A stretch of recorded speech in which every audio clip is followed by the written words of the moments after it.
Hello sa mga Barda fans, Barda lovers, Barda defenders at sa lahat ng mga talaga naman nagmamahal kay David Licauco and Miss Barbie Forteza. Another updates po tayo for today's video dahil ito pong si Mr. David Licauco ay natanong sa kanila pong interview matapos po ang kanilang event kasama si Miss Heart Evangelista nung sila po ay nagkaroon ng event patungkol sa McDo, 'di ba? Kasi si Miss Heart po ang pinakabagong endorser ng McDonald's at si David Licauco po is sila known as Barda after the recent launch as a new fast food chain endorser. So kasama nila dito si Miss Heart, no? So dito po sa interview na ito ay natanong si Mr. David Licauco patungkol sa rumors na kumakalat at nagsi-circulate ngayon sa online na parang wildfire na natanong po siya, who is she? No, kasi pinag-uusapan yung babae na si Miss Alexandra Manalang doon po sa Siargao. So, pero bago yan, kung hindi ka pa nakapag-like, share, subscribe sa ating channel, please don't forget to like, share, and subscribe at hit mo na rin ang notification bell for more showbiz updates. And of course, bago tayo mag-start, nais kong pasalamatan at shoutout ang lahat ng mga Barda fans na lagi pong nag-aabang sa mga updates natin araw-araw, talagang minsan talagang medyo pahirapan talagang pagse-search ng mga pwede nating maihatid sa inyo kasi hindi naman tayo pwede mag-fabricate ng mga news kasi gusto natin totohanan at totoo lang ang hihahatid natin sa inyo. Whether you like it or not, maghahatid tayo ng mga chika patungkol sa kanilang dalawa. So this time, basahin natin yung isa sa mga comment of the day natin yesterday.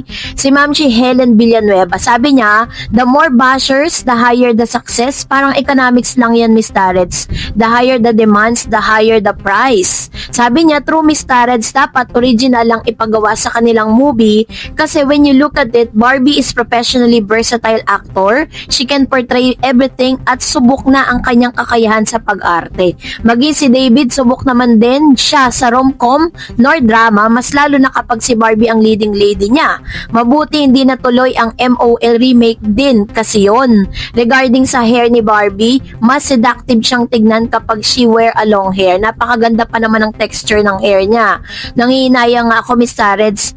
Alam mo, nalungkot daw siya, sabi niya. Nalungkot ako, sabi niya. Sa totoo lang, pero wala tayong magawa kasi yun ang hinihingi sa movie, which is true, diba? Ganon ka-professional si Miss Barbie Forteza. Pikit mata niya na pinaputol yung kanyang hair kahit na kung kayo po ay from day one, talagang kayo po ay supporter si Miss Barbie Forteza, wala pa po kayo nakita na any images or any itsura ni Miss Barbie na siya po ay short hair. Talagang mahaba talagang hair niya. But because of that series, kailangan niyang gawin. Yun. So, and of course, syempre, hindi rin natin maaalis sa talagang lahat ng tao may bashers, diba? Kahit anong sabihin mo dyan kapag bashers yan. Kahit anong ganda ng balita at kahit ano pong magandang ginagawa ni Barbie at ni Mr. David Licauco, ay pag talagang bashers, walang sasabihin di maganda yan. Kaya naman, let them be kung doon talaga sila sasaya. Pero alam nyo po ba na ang katotohanan dyan, na ang mga bashers, sila daw po yung mga tinatawag na silent supporters kasi nanonood pa rin naman sila, diba? Kahit nang babash po sila, kahit ano-ano pong sinasabi nila, diba? So anyways, maraming salamat na rin sa mga bashers. At maraming salamat din sa mga nag-comment dito ha. Talagang pinabasa ko po lahat yan. Kaya kung kaya ko po isa-isahin kayo na nasagutin, why not, 'di ba? Pero yun nga, pipili tayo ng mga comment of the day na talagang magbibigay sa inyo ng inspirasyon, hindi yung magbibigay ng stress sa inyo. So eto na, may paglilinaw na pong nagaganap kasi dito po sa isang article na inilabas ng Daily Tribune. It was posted or published last August 21, 2025. And then, isinulat po ito ni Mr. Denny Bernardo. So, ito po yung nangyari. Sabi dyan, who is this? Kasi ang title po nitong article na ito, sino siya? David Licauco hints at Siargao vacation with a certain siya. So, sino nga ba siya? No, sino kaya yung tinutukoy dito ni Denny? Who is this siya? She that is giving David Licauco saya or happiness. At his launch with love team partner Barbie Fortesa today as a new fast food chain endorser, David said, "I'm so happy to be back here in Manila. I just came from vacation in Siargao, so I'm back to work. I'm happy to be here, of course, with Barbie." Barbie and David, better known as a Love Team Barda, has been introduced as the new endorser of McDonald's Rewards app.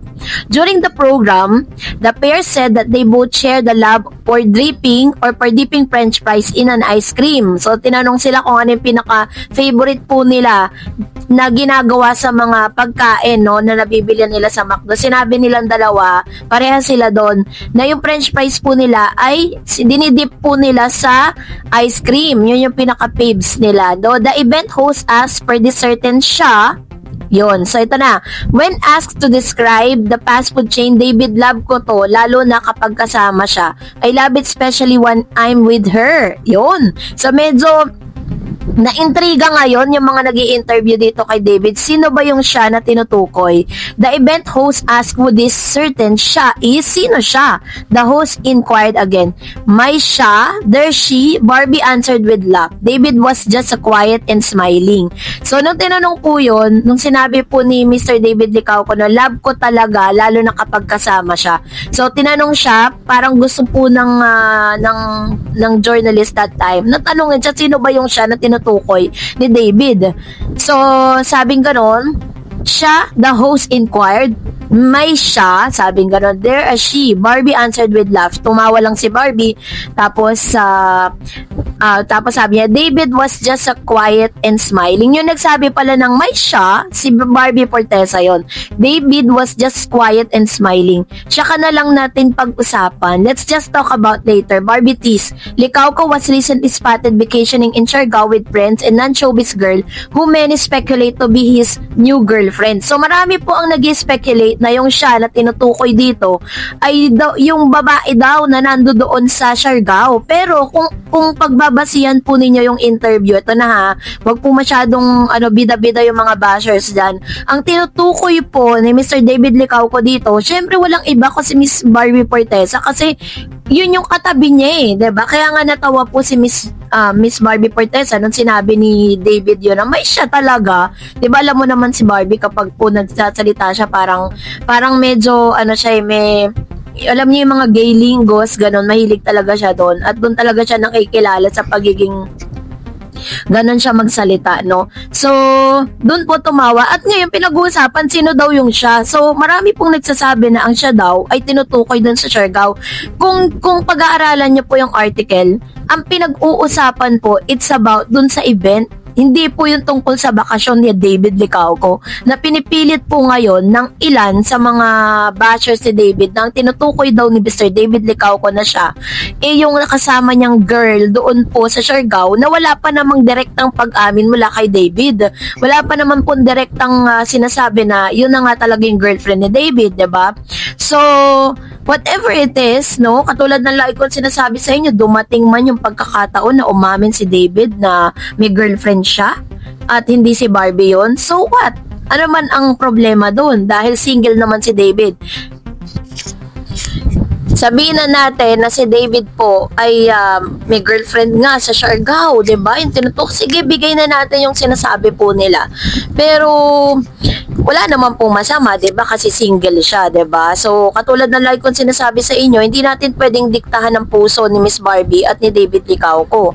Ngayon, kung sino ang mapipili nila, let's respect them. Pero, tayo mga barda, mas gusto natin na sana ang endgame ay si David at si Barbie, 'di ba? Hindi ko alam kung ano po ang pinaglalaban ng ilang mga bashers na pinipilit nila na, gano'n, may girlfriend nga, 'di ba?